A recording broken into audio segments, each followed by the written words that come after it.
Chào tất cả các bạn.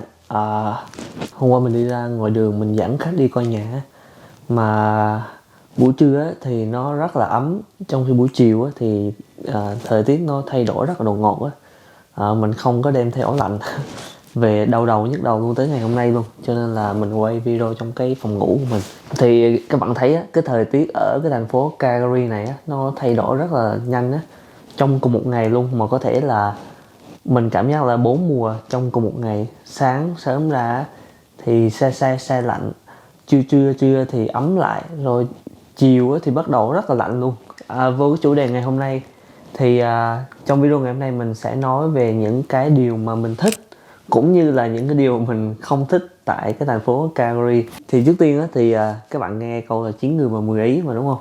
Cho nên là những cái ý kiến này chỉ là ý kiến cá nhân riêng của mình thôi. Những điểm mà mình thích thì có khi là người ta lại không thích, và những điểm mà mình không thích thì có thể là những người khác người ta có ý kiến khác. Cho nên là các bạn để ý đây chỉ là cái ý kiến cá nhân riêng của mình ha. Rồi mình sẽ nói về những cái điểm mà mình cảm thấy giác là mình thích trước đi ha. Đầu tiên đó là việc đi lại.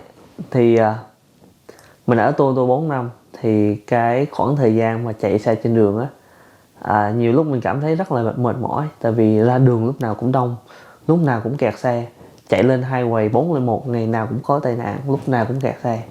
Và mỗi khi mình ra đường thì ví dụ mình hẹn bạn bè mình đi chơi thì thường mình cũng phải plan trước, mình phải lên kế hoạch trước, tại vì mình phải coi là đường nó có kẹt xe hay không, lúc đó nó có kẹt xe hay không, rồi mình phải coi là mình đi đường nào cho nó đỡ kẹt xe.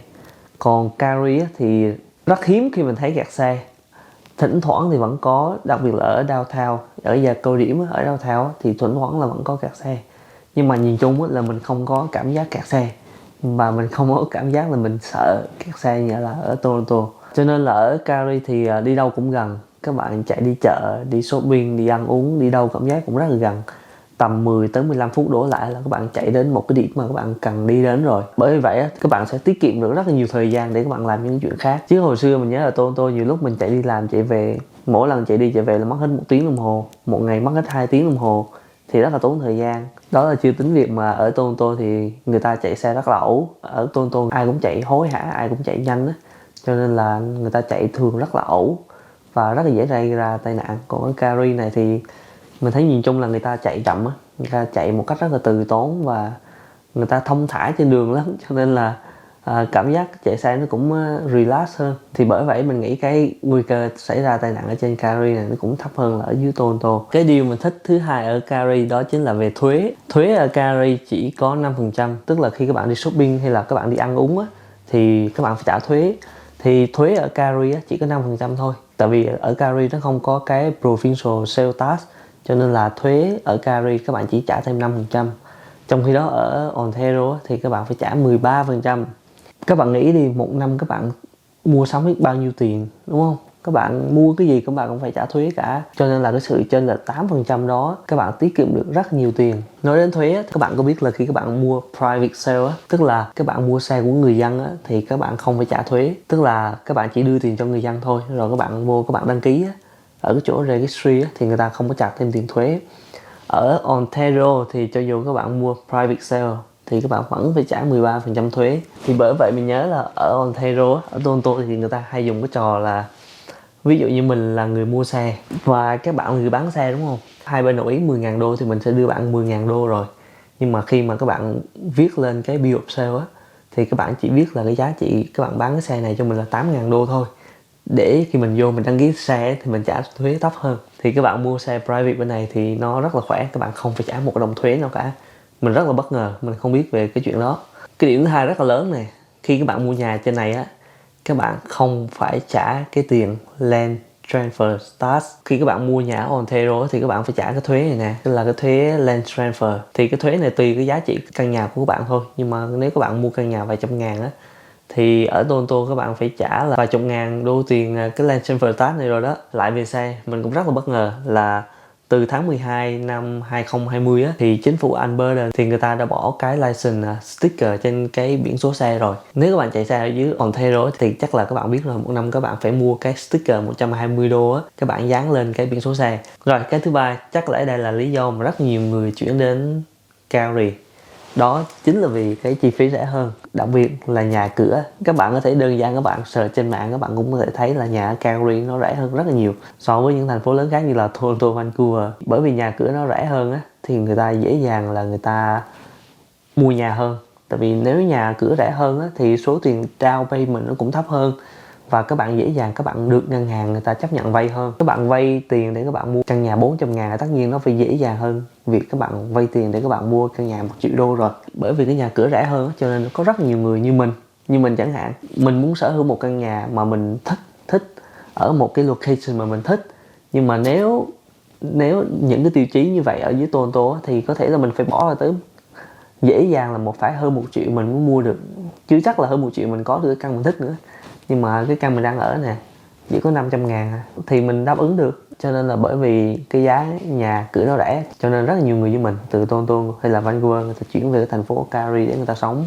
Nói đến cái chi phí rẻ hơn thì không phải chỉ riêng về cái chi phí nhà cửa, tất nhiên là tiền thuê nhà nó cũng rẻ hơn rất là nhiều rồi, cái đó là điều không phải nói. Nhưng mà những cái tiền khác như là tiền bảo hiểm xe nó cũng rẻ hơn nè, tiền bảo hiểm nhà nó cũng rẻ hơn nè, rồi tiền thuế đất á, hàng năm nó cũng rẻ hơn nữa. Thì những cái chi phí đó nó cũng giúp cho cái cuộc sống của bạn ở Calgary nó cũng nhẹ nhàng hơn. Các bạn không phải chịu cái gánh nặng là các bạn trả cái bill hàng tháng nó nặng quá. Ở đây thì cái bill hàng tháng của các bạn nó cũng nhẹ nhàng hơn cái bill ở Toronto rất là nhiều. Cái thứ tư là ở đây nó có rất nhiều cái cảnh đẹp, và mình cảm giác là ở trong cái thành phố Calgary này á, nó có rất là nhiều cái green space, tức là nó có rất là nhiều cái không gian xanh á, có rất nhiều cây và có rất là nhiều cái chỗ để người ta có thể đi bộ, tập thể dục. Tất nhiên ở Canada nói chung á, thì cái khoảng không gian để người ta đi bộ rất là nhiều.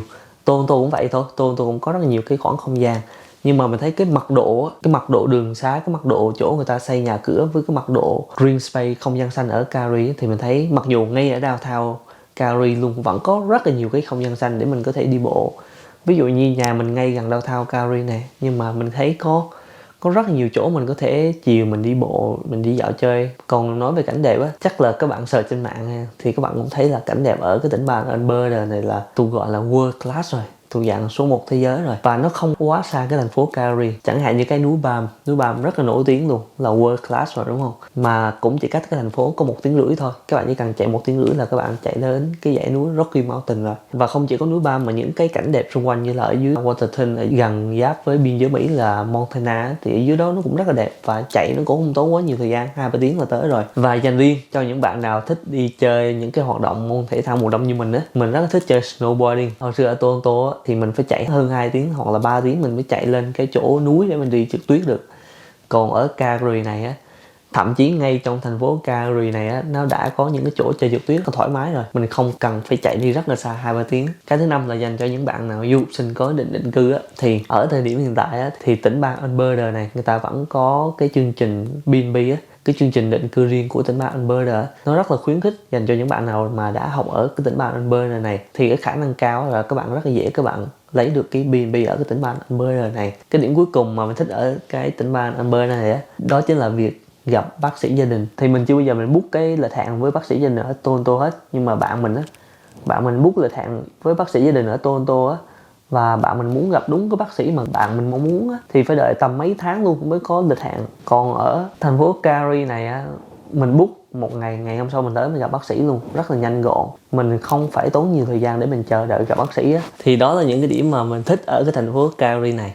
Còn bây giờ hãy nói về những cái điểm mà mình không thích đi. Rồi đầu tiên là mình cảm giác ở Calgary này á, cái gì nó cũng ít hơn so với Toronto. Thì chắc cũng dễ hiểu đúng không? Tại vì Calgary là thành phố nhỏ mà, trong khi Toronto là thành phố lớn. Thì cái ít ở đây mình thấy cái đầu tiên là công việc nó ít hơn. Ở Toronto á, chỉ cần các bạn chịu khó để các bạn đi kiếm việc á, là mình đảm bảo là các bạn sẽ có công việc. Tại vì ở dưới Toronto thì nó có rất nhiều những cái doanh nghiệp nhỏ, vừa hay là lớn, và ở dưới Toronto nó rất là đa dạng về ngành nghề, đủ thứ ngành nghề hết. Cho nên cho dù các bạn làm bất cứ nghề nào á, nó cũng rất là dễ dàng cho cái việc là các bạn đi kiếm việc. Ở Calgary á, mình không nói là các bạn không kiếm được việc. Các bạn nên nhớ Calgary vẫn là một thành phố lớn ở tỉnh bang Alberta này. Nếu các bạn chịu khó các bạn đi kiếm việc á, thì mình đảm bảo các bạn cũng sẽ kiếm việc được ở Calgary thôi. Nhưng mà mình chỉ nói là cái cơ hội công việc thì nó không có nhiều như ở Toronto. Và nói về công việc á, thì mình thấy là ở Toronto các bạn có nhiều cơ hội hơn.